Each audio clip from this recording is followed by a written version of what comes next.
Tere!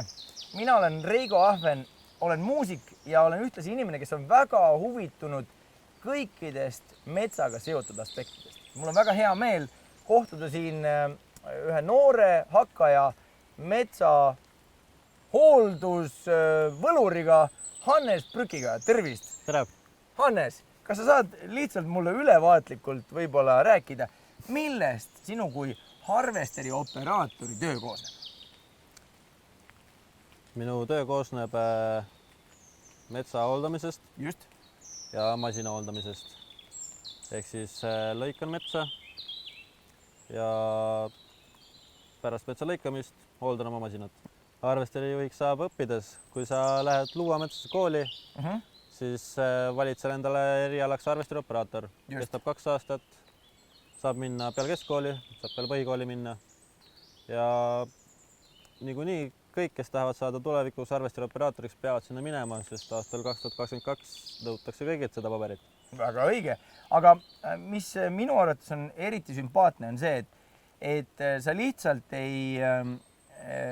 nagu tuimalt ei lähe ja ei hakka saagima ühest otsast, kus sa puid näed, vaid tegelikult sinu puhul eriti on ju ka nii, et kõigepealt sa õppisid metsameistriks. On ju? Ja kool oli seesama, Luua metsakool on ju. No võt, et see annab ju tegelikult minu arvates inimestele, kes süvenevad, annab ju selle taustsüsteemi kätte, et need inimesed, kes lähevad metsandust õppima, see on samamoodi nagu muusikat lähevad õppima need inimesed, kes muusikat armastavad. Et see, kes läheb metsandust õppima, tal ei saa metsast ükskõik olla ju, on ju? Ta peab seda ka armastama. Kui palju sina mõtled harvesteriga tööd tehes selle peale, et huvitav, mis sellest kõigest saab?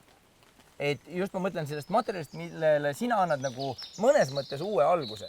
On ju, kui metsakasvatajad alustavad ja metsameistrid otsustavad, millal on õige hetk raiuda. Kas sa näiteks, sul on metsas päris palju aega veeta ja sa tegeled sellega. Kas sa mõtled vahel? Iga puu jooksul mõtlen ju. Sest kui ma võtan selle puu ette, siis ma pean vaatama, mis tast saab. Kas ma saan tast saematerjali, kas ma saan tast vineeri, saan tast kütet, paberit. Võrreldes lihtsalt saega metsa minemisele, on tegelikult harvesteriga selle sama töö päris palju kiiremini ja efektiivsemalt tegemine küllalt ohutu.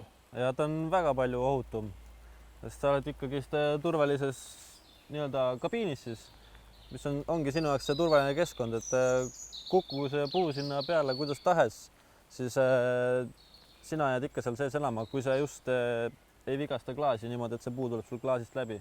Aga et üks asi, mille jaoks sind kindlasti ei saanud koolis eriti keegi ette valmistada, on see otseselt selline suunatud nagu odaots. Et toon sellise näite, kui keegi ehitab klaverit, on ju, siis ei saa ju nii olla, et need, kes mässivad keeli, kõik on õiged mehed ja need, kes lihvivad klahve, aga see, kes teeb neid klaveri jalgu, see on rahvavaenlane number 1. Et kas sulle näiteks, kui kogu, ütleme, nende inimeste seltskond, kes pigem nagu vaatavad ainult looduskaitselist olukorda, kui nemad suunavad just nagu sõnaliselt harvesteri juhile selle oma sellise loosungid, kas sa tunned, et see sind puudutab või sa saad aru, et see on lihtsalt natukene võib-olla inimestel sellest, et nad ei ole nii süvenenud?